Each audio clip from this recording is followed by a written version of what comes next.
A questão, né, que se a gente não tá on o tempo todo se preocupando em não entrar no modo automático, a gente acaba cometendo os erros de apontar o dedo um para o outro e de gerar um ambiente onde a gente gera competição ao invés de colaboração, e a competição, aí cada um começa a ter lados, e uma vez tendo lados, aí a gente não trabalha da maneira que a gente acredita que deva ser o trabalho agora, colaborativo, construtivo, onde a gente busca o mesmo objetivo. A guerra empresarial, então, explicada por Daniel aqui. Todo mundo que está ouvindo aqui, eu não sei se vocês repararam, mas esse não é um episódio normal de Love the Problem. Isso daqui é um experimento. A gente está aqui com cobaias para fazer um experimento especial. Vocês já ouviram aqui o Daniel falando. A gente está em um quadro do Love the Problem aqui, que é o xadrez corporativo. E o tema de hoje, Daniel bem introduziu aí, é guerra empresarial.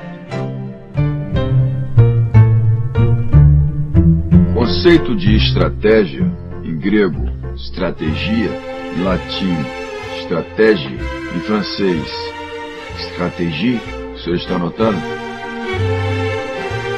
Xadrez corporativo.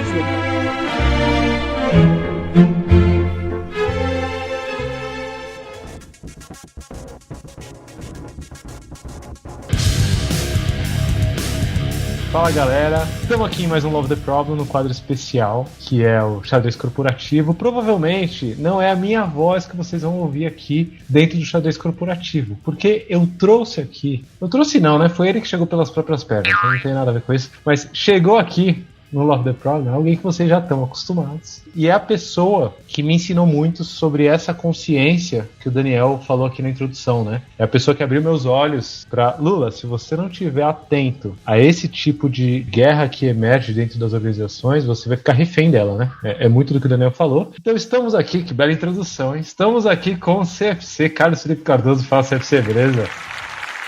Fala aí, galera. Porra, honrado aqui, depois dessa introdução toda, não sei nem mais o que falar, gente. Muito bom. E feliz demais aqui com dois convidados, porra, queridos aqui. Pessoas que a gente trabalha no dia a dia. E que, olha, acho que tem história pra contar, hein, Lula? Acho que os dois aqui já viveram coisas, digamos assim, belas guerras, belos jogos de xadrez aí na vida. E para começar aqui, Lucila, do Banco CFCF, por favor, honra aí te ter aqui entre nós. Obrigado por ter vindo. Oi, pessoal, obrigada pelo convite, a honra é minha. E aí, pegando o gancho no nome que vocês falaram, né, o xadrez ou a guerra, eu acho que isso para mim deixa muito claro que tem uma mentalidade de alguém perde, alguém ganha, né? Então alguém tem que ter razão, o outro tem que estar errado, ou eu acertei, consegui aquele escopo, ou o prazo estava furado. Então, essa polarização que fica constante na dinâmica de trabalho e que a gente vem desconstruindo com o tempo, né? Porque no final do dia estamos aqui para o mesmo propósito. A gente só precisa alinhar esse propósito, entender que a gente está aqui para servir um cliente, estamos aqui para resolver um problema e sair dessa dualidade, né, de você pediu errado, não, mas você me prometeu um prazo que você não entregou. Então acho que tanto a guerra quanto o xadrez mostram muito essa oposição, né, que não tá todo mundo do mesmo lado, tá obrigatoriamente alguém de um lado, o outro do lado oposto. Quando a gente ouve o cliente, quando a gente pensa no problema, ajuda muito a desconstruir isso, né, porque estamos aqui para resolver um problema. Eu não tô aqui para falar que você errou, nem você tá aqui para falar que eu não especifiquei direito. Estamos aqui para resolver o mesmo problema. Muito bom. Agora, tem uma parte que eu não contei ainda. A Lucila, dentro do dia a dia dela, ela tá na função de produtos. Porque junto com a Lucila, vocês já ouviram a voz dele, tá aqui o Daniel, que no dia a dia tá na função de TI. A lançada treta. E como a gente tá aqui para plantar treta, na vida, no dia a dia, no xadrez corporativo, também tem treta entre esses dois mundos, certo? Então, muito obrigado, Dani, por estar aqui também com a gente.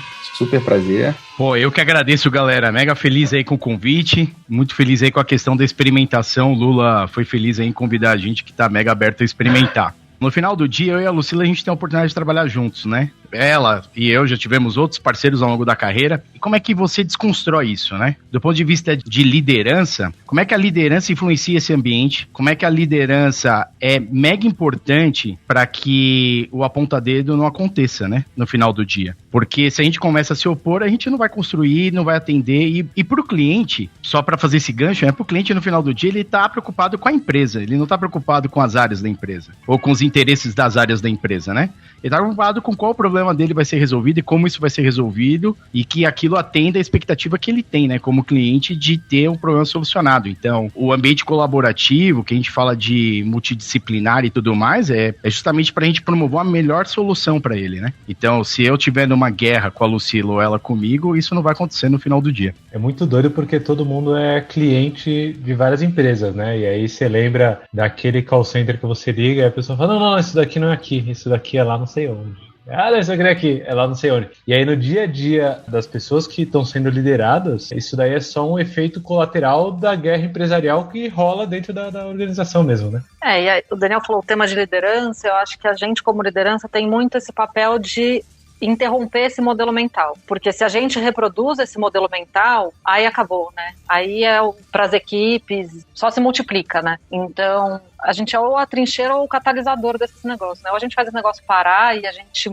quebra o modelo, cobra, incentiva, dá, né, os objetivos e ajuda a dar o contexto que seja desse novo modelo de trabalho, que seja de um modelo de trabalho mais colaborativo, em que as pessoas enxergam que elas têm, todas elas, um papel diferente que soma para resolver um mesmo problema, ou a gente é parte do problema, né? Não do problema do cliente, mas do problema organizacional em que a gente está reproduzindo o modelo. Então, se a gente cobra o prazo sem entender o contexto, se a gente aponta o dedo primeiro, o poder de multiplicação e amplificação isso na organização é muito grande. Posso fazer uma pergunta? Na verdade, duas perguntas aqui para começar a colocar um fogo nessa conversa que me vem na cabeça, assim. O você falou que a Lucila hoje está numa posição de produtos e Daniel está numa posição de tecnologia dentro do Banco CSF. Essa posição de você é uma posição de liderança, certo? Vocês estão como gerente, diretora, diretor, sei lá, superintendentes, ó, que beleza, superintendentes. Por que eu fiz essa pergunta primeiro, né? Qual a posição de vocês? É porque eu nunca fui superintendente, né? Talvez na K21 um dia eu crie o cargo de superintendente e me coloque lá só na maldade para dizer que eu fui superintendente, mas eu nunca fui, né? Quando eu trabalhei para banco, durante muito tempo, eu tava ali guerreando no chão ali, né? Botando a culpa no peão, né? Bota a culpa no product owner ali,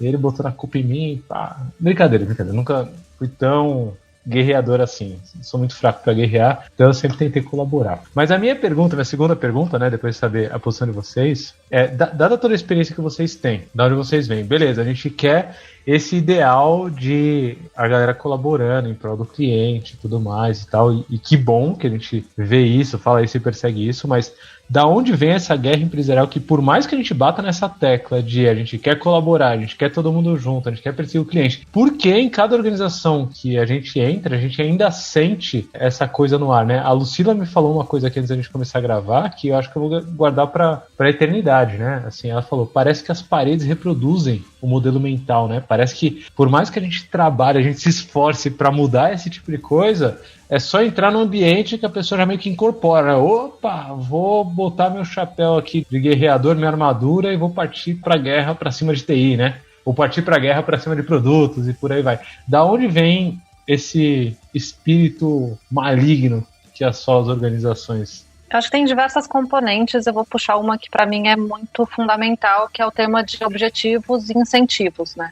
Então, a gente tem uma herança, né, e em outras organizações eu passei por isso, né, que os objetivos, eles são, por natureza, já opostos. Então, se eu tenho que desenvolver o melhor serviço possível, você tem que desenvolver mais barato e com o menor custo possível, a gente já tem aí um conflito potencial. Porque eu vou tentar fazer a melhor experiência com os melhores recursos e você vai tentar desenvolver o mais rápido possível pelo menor preço possível. Estou simplificando, obviamente, mas assim, o conflito de objetivos mesmo, né? De recursos. Você quer entregar rápido, eu quero entregar melhor. Talvez já não funcione daí. Então, acho que tem uma questão da gente entender qual que é esse objetivo comum. Estamos aqui para resolver o problema de um cliente que precisa transferir um dinheiro do ponto A para o ponto B, né? Estamos aqui para resolver o problema de um cliente que precisa fazer gestão financeira das despesas dele. E isso passa a ser aquilo que vai levar você a fazer o seu trabalho e eu fazer o meu e a gente trabalhar junto. E aí acho que tem outra coisa que tem a ver com o método de trabalho e como que a gente era desenhado para trabalhar em fila, né? Então eu fazia a minha parte, depois você fazia a sua, alguém fazia na sequência e tal.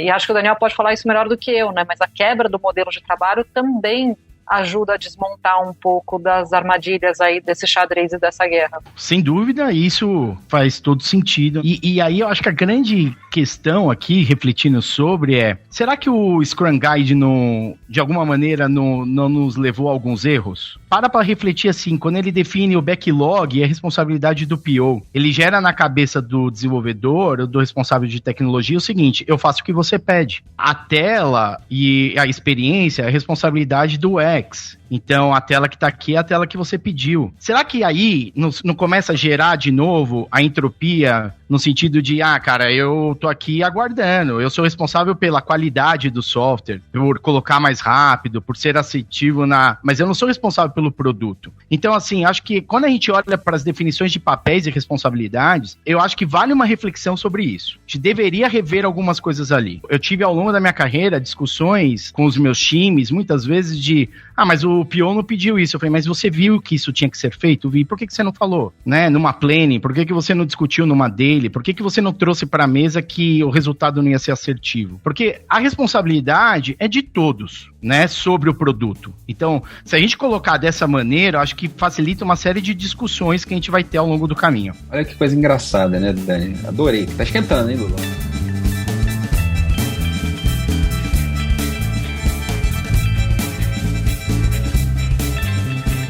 Me lembrei de uma frase que a gente já ouviu, gente, juntos aí. Vocês lembram do "por favor, não ajam que nem o Renato Gaúcho"? Essa frase eu tenho certeza que vocês já ouviram, que a gente já falou numa reunião que estávamos presentes. E, gente, quem tá ouvindo aí, né?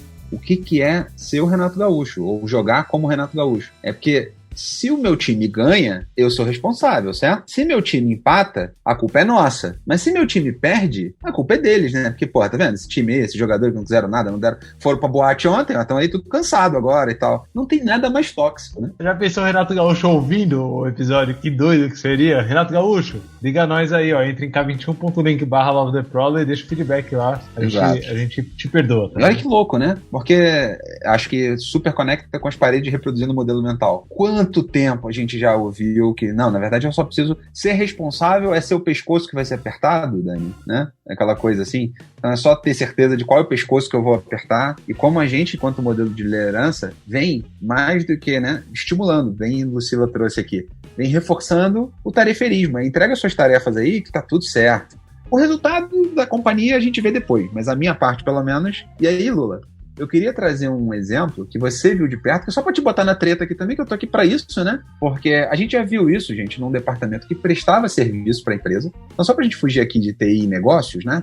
Envolvendo outras áreas. Era basicamente, sabe, marketing jurídico, financeiro, etc. O Lula trabalhou num departamento tipo esse, eu não quis aqui deixar totalmente claro, se ele quiser ele fala, em que a diretora do jurídico, ou do marketing, ou do financeiro, desse departamento aí, ela virou pra ele e falou assim: que bom, adorei esse negócio de Kanban aí, Lula, que você usa, que agora eu sei exatamente qual é o departamento que eu vou escalar para a diretoria para todo mundo dar porrada nele. Fala um pouquinho desse caso, Lula, e como é que você fez para gente sair dessa treta aí também? Tem um negócio sutil, né? Assim, enquanto vocês foram falando, eu fui percebendo. No final tá tudo amarrado, né? Acho que é isso que a galera que tá guerreando não percebe, que a coisa é complexa ao ponto, tipo do efeito borboleta, né? Você faz alguma coisa aqui, vai reverberar na empresa como um todo, né? Então no final sempre vai ser culpa sua. E dos outros também, sabe? Porque as coisas têm efeito na organização como um todo. E aí nesse caso aí em especial, CFC, é interessante porque a culpa era sempre desse departamento, né? Então esse aí é um departamento que não anda, vai.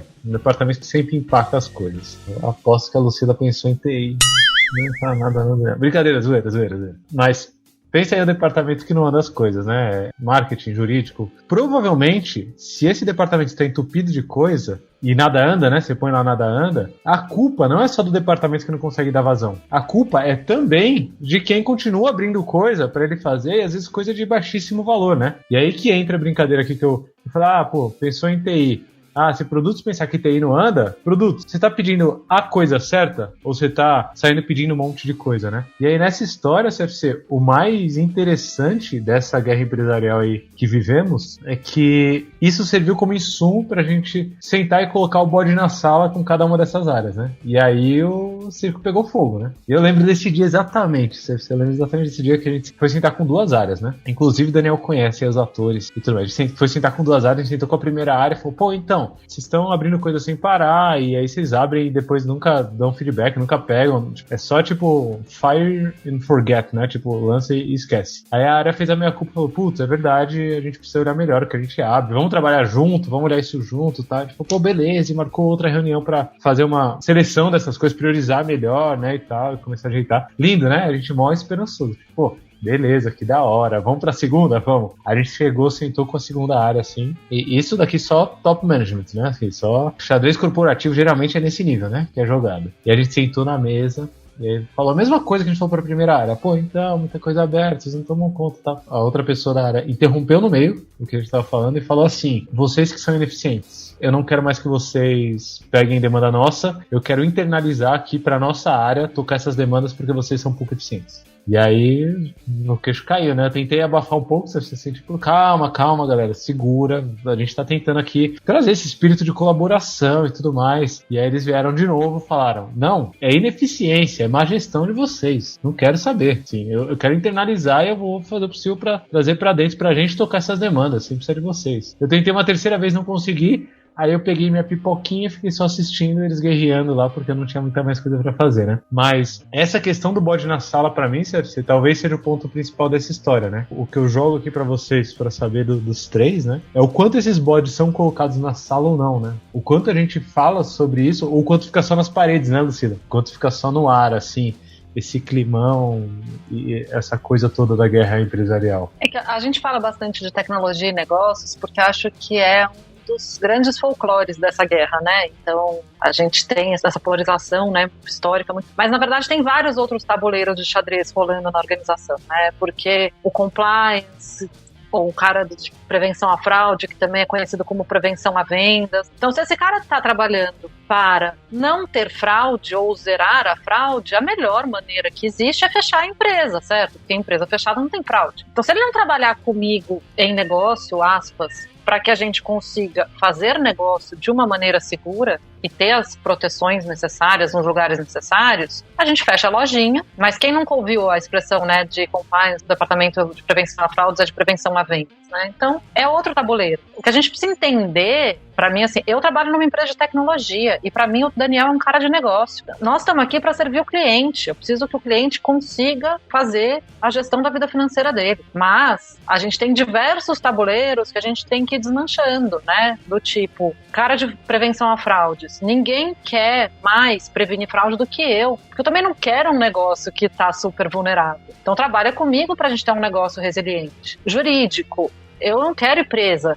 Eu também quero fazer um negócio em atendimento à regulamentação. E aí você vai trazendo as pessoas para dentro desse objetivo comum. E eu acho que quanto mais simples é a conversa, mais óbvio fica que é comum, né? Tipo, jurídico, você tá no mesmo interesse que eu, cara, né? Eu não tô aqui para fazer um processo errado. Então vamos trabalhar junto. E aí vai indo. O marketing, né? As pessoas vão desconstruindo um pouco dessas imagens, desse folclore, e a gente vai simplificando a conversa para, tipo, acordo todo dia e venho aqui para servir o cliente, não para deixar uma vulnerabilidade no aplicativo para alguém conseguir invadir, entendeu? Não é isso que eu tô aqui. Então, hoje com a vontade de deixar um hacking, né, exposto aqui para todo mundo me explorar, não rola isso. É sádico demais, né, alguém acordar assim. Eu vou aproveitar aqui, pegar esse gancho, porque, Lucila, quando você veio trazendo, achei legal, porque você meio que tava dando algumas dicas, né, já aqui, trazendo aqui pra galera, tem algumas dicas de departamentos e como eu vou, né, no final das contas, tutoriando ou tratando ali para mostrar que no fundo não é um versus o outro, é junto. E aí, Dani, para te ouvir também, eu queria ouvir um pouco dos causos aí que você já passou na vida, como é que você fez também aí um exemplo, jogando a banana aqui, né? Nada combinado, então super aqui, né, no improviso. Que causos aí que você já passou e como é que você usou para desmontar essa nós versus eles aí, essa estratégia maluca que às vezes as pessoas têm de jogar o xadrez corporativo. Boa. Coisa que eu queria pegar o gancho lá do Renato Gaúcho é que, assim, né, olha só como o modelo mental é importante, né? Na vitória, a gente nunca tá preocupado se dava pra melhorar. Isso é uma grande reflexão que a gente deveria fazer. Na vitória, a gente não tá preocupado se eu deixei a oportunidade na mesa, se eu poderia ter sido mais eficiente, se eu poderia ter atendido meu cliente melhor. Na vitória, a gente tá preocupado em celebrar. No empate, que é o que você traz lá, a gente já começa a olhar e falar, quais são as lições aprendidas aqui, né? Relembrando o velho Rupi lá. E na derrota, aí é bundinha na parede, cada um tá procurando um culpado. Eu acho que é um pouco sobre isso, né? A gente tem que desmistificar um pouco da falsa harmonia. Então as empresas, elas todas buscam a falsa harmonia o tempo todo. Um ambiente onde a gente não diverge, onde a gente não troca, onde a gente não busca alta performance. Pô, todo mundo mediano, mas tá todo mundo feliz, tá tudo bem. Eu discordo um pouco disso. Não tô incitando aqui um ambiente competitivo, onde a gente viva brigando ou na disputa. Não é isso. Mas até na vitória a gente deveria fazer uma reflexão. Cara, ganhamos o jogo, mas será que a gente ganhou da melhor maneira? Será que a gente poderia ter jogado melhor? Poderia ter sido mais fácil? A gente poderia ter encantado mais? Porque no final do dia, quem vai no estádio tá procurando um espetáculo, né? Ganhar por 1-0 com o time retrancado, será que é isso que vai continuar trazendo cliente, enchendo o estádio? É um pouco das reflexões. E aí, cara, como é que você desmistifica um pouco desses ambientes? Primeiro, acho que uma estratégia vencedora para as pessoas refletirem. Busque os seus aliados na questão de mindset, de alinhamento de valores e tudo mais, né? Então, nesse xadrez, cara, quem é que tá entendendo o que eu tô propondo? Quem é que tem a mesma vibe de procurar trabalhar nessa condição onde a gente promova colaboração, buscando performance? Então, entender quem são seus aliados. Uma vez que você entendeu quem são seus aliados, como a gente constrói a estratégia junto com eles? Putz, sei lá, a Lucila se dá super bem com o CFC, então, Lucila, tenta conversar, traz ele pro play com a gente. Pô, o Daniel se fala melhor com o Luiz, beleza. Alinhar a comunicação, entender como o outro gosta de ouvir. E uma coisa importantíssima que eu sempre tento refletir sobre quando eu vou ter uma conversa mais dura com alguém é, cara, qual foi o motivador? Qual é o medo dele por trás dessa reação? Por que ele tá mais preocupado em defender ao invés da gente olhar e falar, peraí, o problema não é que o jurídico barrou a entrega, porque não tinha um deal assinado com a outra empresa. O problema é, cara, por que a gente não refletiu sobre o deal lá no começo do processo? Por que a gente não entendeu que na hora que eu tenho que conversar com algum parceiro, eu preciso trazer esse step pra largada? Enfim, acho que são essas reflexões que quando a gente para de procurar os culpados e a gente tenta entender como a gente melhora o nosso fluxo. E aceitar, cara, e conviver que tudo bem, dessa vez a gente falhou. Na próxima não devemos falhar da mesma forma. E aí eu acho que dessa maneira a gente começa a desconstruir a cultura de buscar o culpado.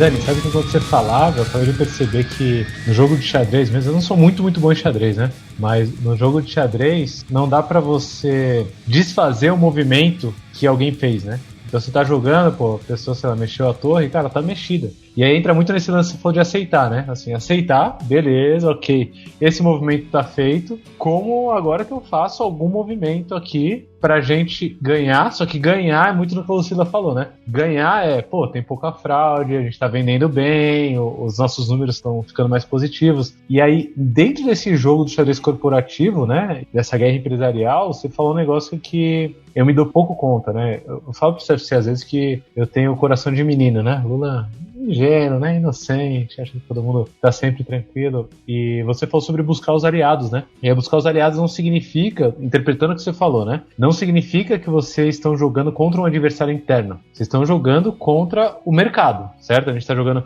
contra o mercado, que eu digo, é contra, sei lá, algum problema que existe no mercado que a gente tá tentando resolver, né? Ou jogando contra, sei lá, a receita baixa que a gente pode ter, ou a gente está jogando contra, sei lá, até alguma concorrência que a gente possa ter que está tomando espaço no nosso mercado. Beleza.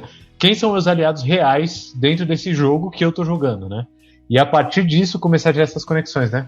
Aí começa o xadrez de fato, né? Exato. Mas é só pra botar uma pimentinha, Lula, às vezes a gente tá jogando contra uma cultura interna estabelecida, falando aí de modelo mental, e, né, se é pra pimentar, vamos lá, né? É muito fácil falar que você quer ser colaborativo, colaborem aí, mas no dia a dia, todos nós, eu acho que a gente foi criado em culturas de que seu herói era bom, seu herói é heroína, porra, maravilhoso, inclusive porque eu subo, né?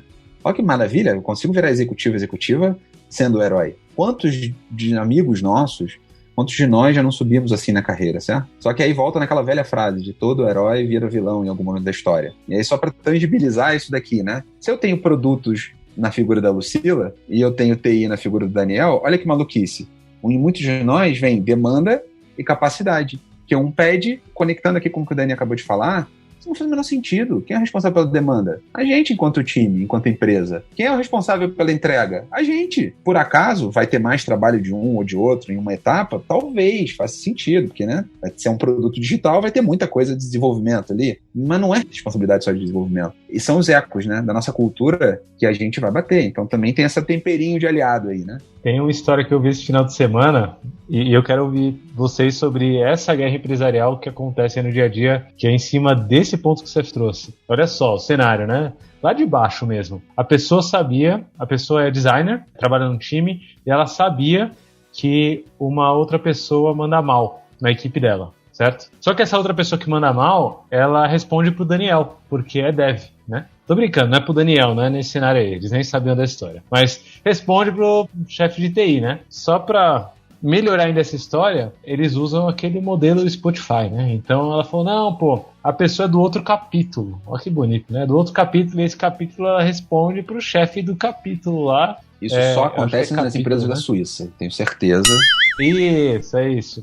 Porque da Suécia, no caso, né? Nesse caso da Suécia, quem pegou a piadinha é Spotify, onde fica, é lá na Suécia. O que a pessoa falou? Pô, não adianta eu dar feedback para essa pessoa aí que é dev, porque o chefe dela é de outra área, né? Eu respondo para chefe de design e ele responde para chefe de tecnologia. Então, se eu dou feedback, eu tô jogando contra a tecnologia, o chefe dele vai se doer e vai brigar com o meu chefe, vai brigar comigo, eu sou parte fraca nisso, né? Mas a gente é multidisciplinar, certo? Mas a gente é multidisciplinar. Squad, né, cara? Pô, squad é squad, né? Isso entra muito naquilo que você falou de gestão em W, né? CFC, de pegando o organograma e mete o pau no outro que tá sobre outra gerência, que passa para outra gerência e tal, e bota todo mundo na briga. Então, juntando isso com a pimenta que o CFC trouxe, né, desse jogo corporativo todo, como que a gente se livra dessa cultura, né, dentro dessa guerra, no final, que é uma guerra talvez cultural, né? Como que eu me livro? Existe essa guerra mesmo? Tipo, eu tenho que atirar em alguém? Eu atiro lá no chefe de TI? Eu atiro no dev? Eu atiro no meu chefe? Eu atiro no chefe desse chefe tudo? E o que eu atiro? Eu tô com a arma na mão aqui. Vocês dizendo, eu disparo.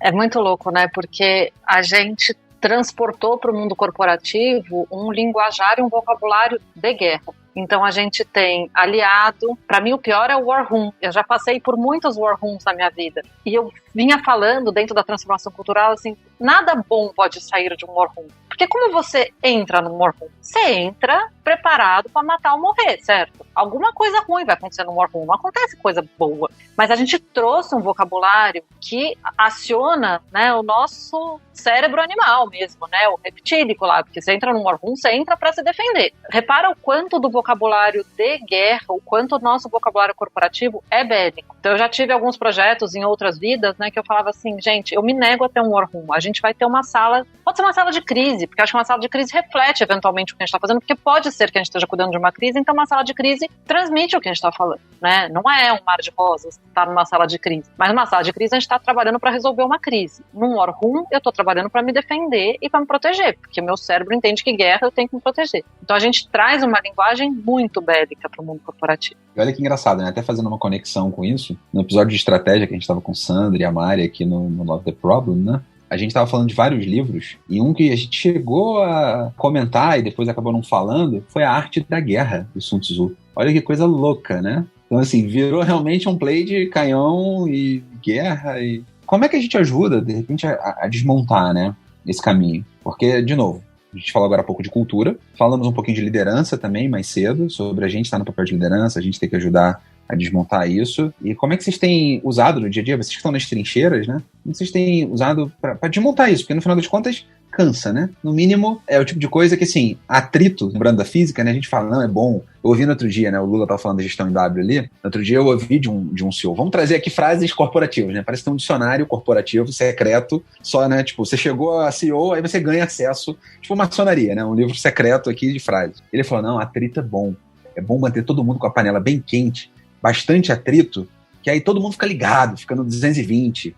Mas, pô, eu lembrei da física. Que atrito é uma idiotice, né? Porque gastar energia fora. Quando eu estudei física, era isso que era atrito. Como é que vocês têm usado para tentar diminuir essa tensão? Ou, enfim, ou algum caos, né? Que vocês queiram contar aí, como é que vocês lidaram também? Tem um negócio que eu acho que é incrível, e é a segunda empresa que eu trabalho que a gente está trabalhando com OKRs, né? Então, assim, porque quando você olhava para KPIs, você não tinha KPIs do time, você tinha KPIs da área, do seu feudo, né? Aquele negócio assim, então, o meu KPI de disponibilidade tava chegando ali perto do Natal, aí a Lucila falava, galera, tem uma baita oportunidade aqui da gente buscar uma rentabilidade extra que a gente não tinha enxergado aqui e tudo mais. Faz todo sentido ser feito essa campanha agora no Natal, porque é onde vai todo mundo estar mais predisposto a gastar. Beleza, aí o meu mindset como time, né, olhando pro KPI, falava, cara, minha disponibilidade tá na linha. Não vou arriscar dezembro. Não vou, tá louco? Meu bônus e tudo mais. Então, assim, é só um exemplo, coisas da vida real, né? Coisas que acontecem. E quando a gente olha pra OKR, e o objetivo ali qual o objetivo? Cara, ofertar o melhor crédito pro meu cliente, a melhor experiência de compra para ele. Beleza, eu não tô falando sobre disponibilidade. E aí começa a fazer muito sentido a campanha que a Lucila tá trazendo pra gente discutir. E cuidar da sua disponibilidade, né? Porque também não adianta eu fazer a campanha e o cara não conseguir usar porque foi disponível. Então a gente começa a convergir, né? Exato. E aí começa a não ser uma métrica de tecnologia, né? É uma métrica do time. Então como é que você constrói mecanismos? E aí o OKR é só um deles. Poderia chamar de qualquer coisa, mas como é que você constrói um raciocínio onde a gente entenda o benefício coletivo e não individual. E aí todo mundo trabalha para aquele objetivo. E fica muito mais fácil também da gente começar a descartar coisas que não deveríamos estar discutindo, né? Meu objetivo é entregar o melhor crédito. Por que eu tô falando de papel reciclável? Por que eu tô olhando para isso? Não é o menor sentido nesse momento agora. É um pouco dessa questão de trazer foco de uma maneira onde você embarque as pessoas e não exclua as pessoas. Essa é uma grande sacada. E agora uma coisa que eu não queria perder o gancho, que a gente acabou comentando um pouco mais cedo, dessas frases corporativas, só para refletir sobre, né? Quem aqui nunca teve um gestor que adorava aquela gestão por conflito, né? Eu ponho a Lucila e o Daniel para quebrar o pau, porque eu tenho certeza que quando eles brigam, boas ideias surgem. Quando, na verdade, eu consigo extrair daí o que ele pensa. Quando eles conflitam, eles constroem uma visão colaborativa, entregam um negócio mais discutido, melhor pensado, fazendo fit para um objetivo. Mas a gente vai colocando esse linguajar bélico, né, que nem a Lucila trouxe, quando a gente pensa, a gente ligou o modo ataque, né? Então eu não tô mais querendo colaborar e discutir como é que eu conecto com o objetivo. Eu tô querendo ganhar porque a minha ideia tem que ser melhor que a ideia da Lucila. E aí a gente deixou um monte de coisa no meio do caminho, né?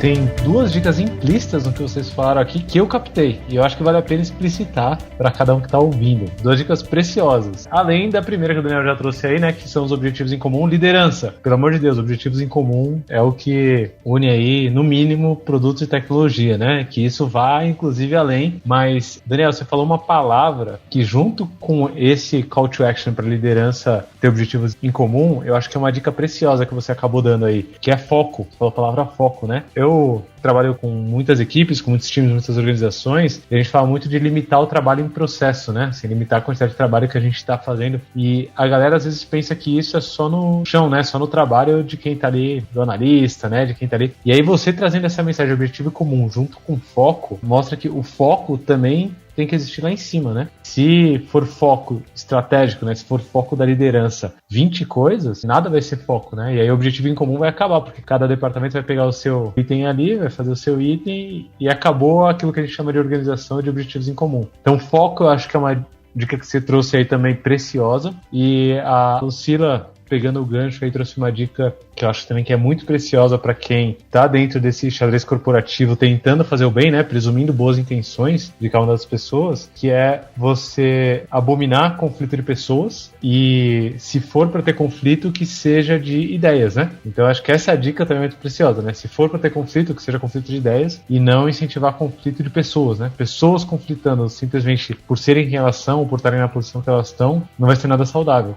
Conflito de ideias. Beleza, a gente conflita aqui, em algum momento a gente chega numa ideia ainda melhor e estamos lá um objetivo em comum e leva em frente. É porque esse conflito não é um conflito de ideias, né? A gente aqui valoriza o conflito de ideias, né? Então, você chegar e falar assim, Lucila, eu não concordo porque eu acho que você tá míope, você não tá vendo o tema da disponibilidade, né? Então, você não tá vendo o impacto da disponibilidade na experiência do cliente. E aí, a gente vai construindo em cima disso. Um pouco da gestão por conflito, que você trouxe de maneira provocativa, eu chamava de outra coisa, eu chamava que era a gestão da inveja, né? Então, é o conflito entre as pessoas. Eu alimento o conflito entre a Lucila e o Daniel, entre, né, o CFC e o Lula, porque o conflito entre as pessoas que é gerido esperando que elas vão ser melhores do que elas eram antes, né? E eu acho que a gente tem que migrar para esse conflito das ideias, porque na verdade esse conflito das pessoas é um desperdício de energia, né? Porque aí a gente joga contra, porque aí a gente não consegue, né, trabalhar junto e ouvir um outro, a gente não consegue botar o cliente em primeiro lugar, e começa a complicar e desperdiçar, e aí começam os alinhamentos externos, né? Então você começa, antes de entrar numa reunião, você tem que fazer 20 alinhamentos, né? Então são 20 reuniões prévias a uma determinada reunião, porque como você precisa de aliados, você precisa de mais gente concordando com você, e aí toda aquela dinâmica que vai se construindo, aquelas camadas que vão surgindo e que desperdiça toda essa energia aí que você fez a analogia aí com o atrito na física. Outro dia teve um episódio, eu e a Lucila, eu interpretei uma coisa que ela falou e chamei ela no privado, fiz, cara, por que você falou isso, né? O que você quis dizer com isso? Ela, nada, eu queria dizer isso, era um negócio totalmente diferente. Eu falei, puta, apareceu isso, ela, pô, olhando até pode parecer, mas desculpa, tá? Quer dizer, como é que você desarma essas situações, né, cara? O que eu acho que as pessoas deveriam buscar todo dia é assim, cara, fiquei desconfortável, achei que aquilo não tá no caminho certo, no rumo certo, fail fast, né? Então, cara, vai lá, já resolve a questão enquanto ela é simples, né? A gente vai acumulando e aquilo vai gerando implicações, aí vai ficando subjetivo, né? Ah, eu acho que ela quis dizer isso, hoje ela quis dizer aquilo. Cara, vai lá, resolve a questão. Acho que as pessoas tinham que buscar cada vez mais, cara, a gente ser transparente. Colocar o que a gente pensa, sempre respeitosa, mas também entender que cada um tem uma maneira de se expressar. Eu sou um cara mais enérgico quando eu tô falando assim, eu ponho muita energia ali na fala e tudo mais. E é engraçado, porque isso é cultural. Minha família é italiana, imagina. Agora na pandemia não rola, né? Mas antes 40 pessoas numa mesa jantando, tinham 5 assuntos simultâneos e eles só vão se fechar nas últimas 2 horas, assim, do encontro familiar. Cara, é super desconfortável pra mim falar baixinho, porque não é natural pra mim. Então não significa só porque eu tô falando alto que eu tô bravo, né? Então, uma coisa que a gente tem que entender também é como as pessoas são, respeitar como cada um se manifesta e tudo mais, desde que todo mundo esteja numa linha de respeito, né? Ninguém pode ultrapassar essa barreira. Mas, cara, a gente precisa parar com essa coisa de deixar pra depois, sabe? Ah, acho que ela quis dizer isso, mas agora eu não resolvo. Isso gera muito lixo mental nas companhias, sabe, cara? Nesse jogo, a gente traz uma série de lixo mental pra mesa, ao invés da gente chegar na mesa sem o lixo mental. E qual é o problema que a gente veio resolver? Não interessa se eu gosto ou não da Lucila. Interessa que na hora que eu vou discutir um problema, a gente vai discutir o problema que a gente veio resolver, né? E ninguém tá querendo ganhar de ninguém. Agora, o que acontece é que a gente traz muito essa bagagem. E isso traz uma complexidade pra organização que é tremenda. E eu acho que a gente demorou um pouco, mas voltou pra tua pergunta, né, Lula, do feedback, assim, quando uma pessoa queria dar feedback pra outra, era outra equipe ou outro capítulo, né? Acho que o Daniel tocou em alguns pontos que complicam isso, que deveria ser simples, né? A gente fica cheio de dedos pra falar, mas eu não sou o gestor. Ah, mas será que o gestor vai achar ruim? São várias coisas que a gente tá assumindo por trás, né? Então, você está assumindo que o gestor vê gestão e hierarquia como um poder. Então, eu que tenho o poder de dar feedback para a minha equipe. Você está invadindo o meu poder de dar feedback. E aí, a outra narrativa, de repente, é a pessoa que vai receber o feedback e vai olhar e falar assim, mas você não me avalia, ou você está querendo me derrubar, porque nós somos pares. Então, se você me dá um feedback negativo, é porque você está querendo, de repente, né? Então, assim, olha quantas narrativas aí o Daniel chamou do lixo mental, né? Quanta poluição nessa conversa. Olha quanta narrativa de guerra tá intrincada aí.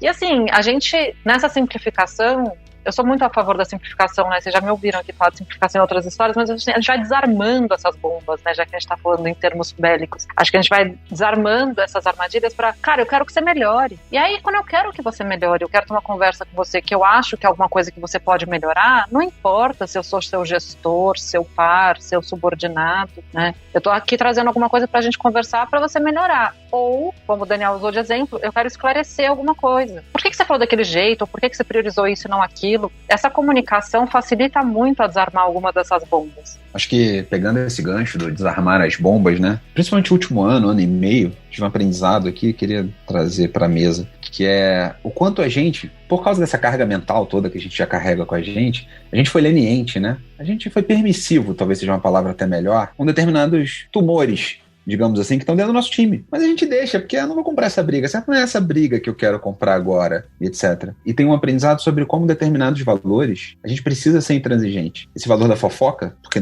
queira ou não, é algo que é super praticado, certo? Dentro do xadrez corporativo.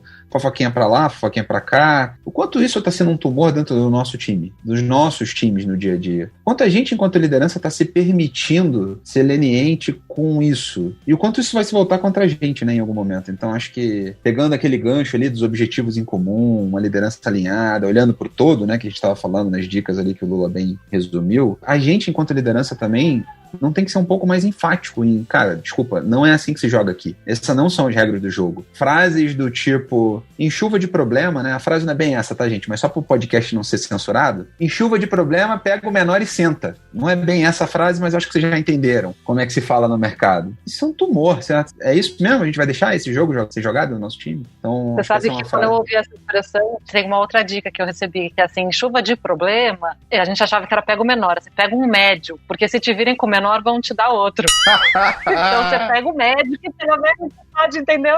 Você fala, não, gente, esse aqui é médio, não é pequeno, não dá pra pegar outro, entendeu? Então, mas quanto isso fala de como a gente funciona, né, cara? Surreal, né? Quando, na verdade, a gente deveria todo mundo olhar qual é o maior problema e bora, vamos todo mundo resolver essa parada, né? Ou as pessoas que precisam estar aqui pra resolver essa parada, resolvam, né? Mas a gente ainda tem isso. Cara, mas o quanto vocês acham que... É uma coisa que eu sempre reflito sobre. Eu não sei se todo mundo teve a oportunidade de trabalhar com uma galera que não é latina, mas o quanto tem da nossa cultura latina nesse... Eu sei que talvez eu dê uma apimentada forte aqui, né? Mas o quanto tem da nossa cultura latina... Não que quem não é latino não tem esse problema, né? Mas eu vejo algumas outras culturas trabalhando de uma outra maneira. Eles têm outros problemas, né? Mas talvez não sejam esses, né? O quanto isso reflete também na organização. Afinal de contas, né? A organização ela também está inserida dentro de um contexto cultural mais amplo, que é o contexto cultural do país ou do continente, enfim, né, por aí vai. Só para ouvir a opinião de vocês aí. A K21 ela tem clientes quase no mundo todo, assim, né? Então, tem experiência, sei lá, Estados Unidos para trazer, experiência Europa, experiência América Latina mesmo, e por aí vai. E uma característica comum, Daniel, que eu acho que atrapalha bastante a gente dentro disso tudo, é evitar conflito. Assim, isso acho que é uma característica latina, né? Então, por exemplo, trabalhando no México, você fala uma coisa pra pessoa, a pessoa fala, tá bom, ok. E aí depois ela vai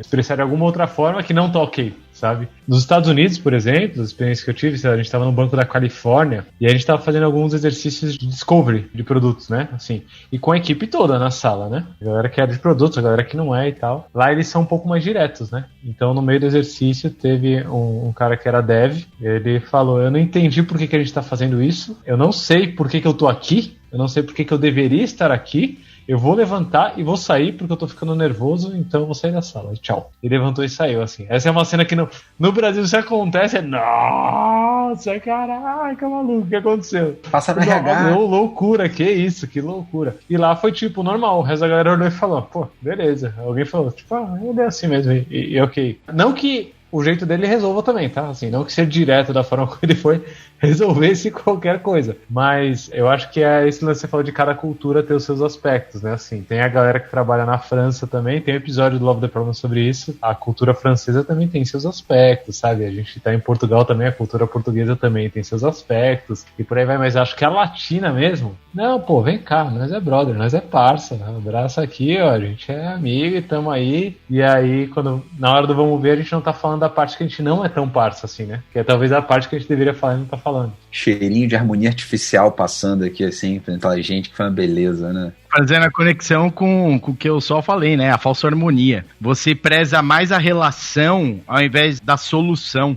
Então, poxa, se eu falar pra Lucila que a definição que ela tá dando do produto aqui não faz o menor sentido, e eu também sou responsável pelo produto, certo? Putz, ela vai ficar chateada e não sei o quê. E aí te gera a necessidade de chamar num private, ir lá e conversar e explicar. Então, é um pouco da cultura, mas a gente precisa mudar isso. Eu acho que a gente tem que ser mais data-driven, mais voltado aí ao objetivo, mais entrega, aquilo que tá resolvendo o problema.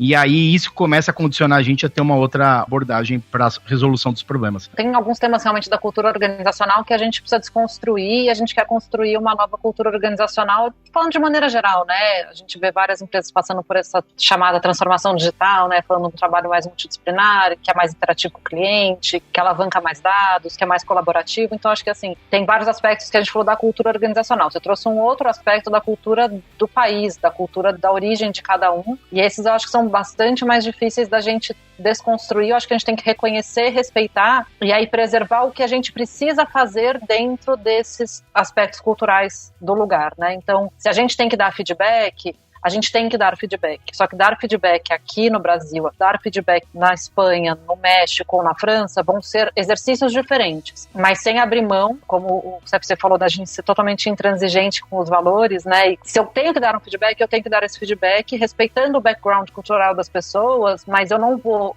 mudar a mensagem, eu vou mudar o como eu vou transmitir a mensagem, até para garantir que ela consiga realmente assimilar, porque se eu usar a mensagem da forma errada, não vai adiantar nada, né, não vai ter sido assimilado.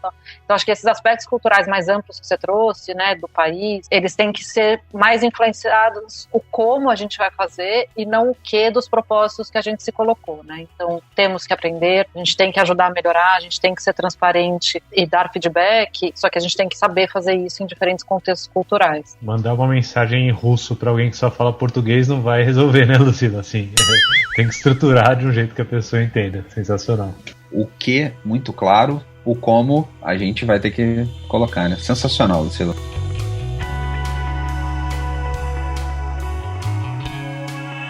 E ó, a gente tá chegando no finalzinho do nosso episódio e uma das ideias aqui, gente, vários aprendizados, várias anotações aqui que a gente fez, e uma das ideias aqui era passar algumas mensagens, né?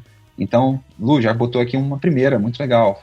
Feedback, a gente tem que ser intransigente nesses valores, né? A gente não pode focar nos OKs, o como ele vai variar de acordo com a cultura. Que outras mensagens, assim, são importantíssimas pra gente desmontar esse xadrez corporativo, essa guerra que vocês vivem e querem passar aí no dia a dia pro pessoal? Que outros padrões aí a gente quer pra, tipo, levar, né? Quem tá ouvindo a gente aqui, muito obrigado, você que ouviu até aqui. Que outras mensagens vocês podem deixar aqui pro pessoal, seja de referência, de livros, de, enfim, que ajudam aí pra ecoar na cabeça do pessoal, gente? Cara, eu vou falar do Subliminar, um livro incrível. Quando eu li esse livro, fez eu refletir muito como liderança e como agir com as pessoas, né? Tentar desmistificar um pouco das reações automáticas das pessoas, ou quantas vezes você tá numa zona de medo, e aí numa zona de medo as suas respostas não vão ser as mesmas, né? O modo sobrevivência te leva para uma zona onde eu vou me salvar e que se dane o mundo. E o quanto isso corporativo gera um problema, né? Quando você tem na corporação um produto versus o outro, quantas corporações não vivem isso hoje, né? Você tem a vaca leiteira dando dinheiro, pagando os novos produtos, e aí os novos produtos começam a ser a menina dos olhos, aí todo mundo só fala dos novos produtos, mas aí o cara que tá lá na vaca leiteira fala, pô, mas eu que tô bancando a festa toda. Então, assim, cara, como é que a gente desmistifica isso e traz isso para um play de, cara, tá todo mundo gerando resultado, tá todo mundo no mesmo objetivo. Eu preciso lançar um novo produto, mas eu preciso manter o produto atual, porque senão a empresa não sobrevive. Então, a mensagem final é, cara, a gente cada vez mais entender como engajar todo mundo no mesmo objetivo. Como a gente ser inclusivo. Entender que o cara do jurídico lá, que ele não se vê às vezes numa jornada, ele também precisa ver a importância dele, a relevância dele. E como é que eu mostro isso para ele? Como é que eu trago isso? As métricas de sucesso da organização, como eu reconheço como organização as pessoas, tem que estar muito mais olhando para o resultado coletivo e todo mundo que trabalhou ao longo desse resultado coletivo. É uma importância muito grande da liderança, e eu não quero falar senior management ou nada disso, porque a gente sempre também está de novo oscilando, né? Mas a galera que lidera a companhia deveria estar sempre falando, cara, como é que eu agradeço todo mundo que participou da jornada? Como é que eu mostro que todo mundo faz parte desse play aqui e precisa estar juntos. E aí eu acho que a gente constrói corporações menos preocupadas com se defender e mais dispostas a inovar, um ambiente onde a gente vai abrir as ideias, onde a gente vai estar disposto a experimentar. E eu que sou ali o responsável pela vaca leiteira, também entendo que a Lucila tem que inovar, porque se ela não inovar, a gente morre. E aí a coisa funciona. Essa é a minha dica final aí. E agradecer para todo mundo que ficou até agora. Pegando o gancho no tema da liderança, para mim é um exercício muito importante também a gente reconhecer que mudar, né? A gente falou de mudar cultura, mudar organização. No final do dia, a gente está falando de pessoas, né? Mudar pessoas. Não é à toa que os processos de transformação organizacional eles sofrem com tantos anticorpos, né? É difícil mudar no nível indivíduo. Se a gente refletir todas as vezes que a gente quis fazer alguma mudança, é difícil, é doloroso. Então, não adianta olhar para a organização e tentar empurrar uma mudança à força sem reconhecer que a gente está falando de mudar vários indivíduos e isso gera diversas inseguranças, isso gera preocupações, cada um vai reagir de um jeito, vai ter um que vai estar inseguro porque vai achar que não vai mais ser relevante naquele contexto, que não sabe trabalhar desse jeito, que conseguia demonstrar a importância dele no trabalho com um KPI muito claro, né? Então se eu reduzir fraude em X, eu sei que está lá o resultado do meu trabalho. Então a gente está falando de imunidade à mudança do indivíduo no final do dia. Então tem um livro que eu gosto bastante, que é o Imunidade à Mudança, que ajuda a gente a entender isso, né? A gente entender quais são os comportamentos, o que gera aquele comportamento, como que eu desconstruo aquele comportamento, qual é o motivador daquele comportamento que não está explícito e como que a gente transforma os comportamentos que no final do dia estão indo contra aquilo que a gente falou que a gente queria mudar, né? Então o bom e velho, vou fazer regime e aí abro a geladeira 20 vezes por dia, né? Então o que é exatamente, né? A gente precisa atacar essa causa raiz e não só o comportamento manifesto, né, aquele que a gente está enxergando. E aí, palavra final, assim, que eu queria dizer é, eu prometo, é muito mais gostoso trabalhar assim, recompensador, né, então a gente está falando de uma transformação que é difícil, mas a recompensa é boa, tipo, o trabalho fica mais divertido, você fica mais feliz de ver o produto final que você colocou, né, então vale, se não tiver nenhum outro motivo, é porque é mais gostoso trabalhar desse jeito. É mais legal por 2 motivos, né, Lu, só para aproveitar o gancho. Na festa sozinho, numa festa mega legal, você sozinho não vai ter diversão nenhuma. E também se tiver dando errado, com mais gente pra sair do buraco é mais fácil, né? Então, em qualquer uma das 2 perspectivas, tá todo mundo junto, é muito melhor, é muito mais legal no final do dia. E olha que engraçado, né? Pra fechar aqui, acho que conectando com uma frase que eu ouvi uma vez de um diretor, ele falou, CFC, você precisa aprender uma coisa. Na sua vida, quanto mais alto você chega, mais solitária é a sua vida. Essa pessoa provavelmente não está se divertindo, certo? Não é legal acordar de manhã para ir trabalhar numa... Bom, né? Eu acho que é bem pouco provável que a pessoa esteja se divertindo e seja legal num ambiente em que tudo tem que ser solitário. Tudo é realmente um jogo de xadrez. É isso que vocês querem realmente, vocês que estão nos ouvindo? Você está vivendo isso? É isso que você quer para sua vida? É isso que você quer deixar de legado? Um eterno jogo de xadrez? Então, obrigado Dani, obrigado Lu por terem vindo. Valeu Lulinha, sempre mestre de cerimônias completo aqui. E obrigado galera que ouviu. Valeu.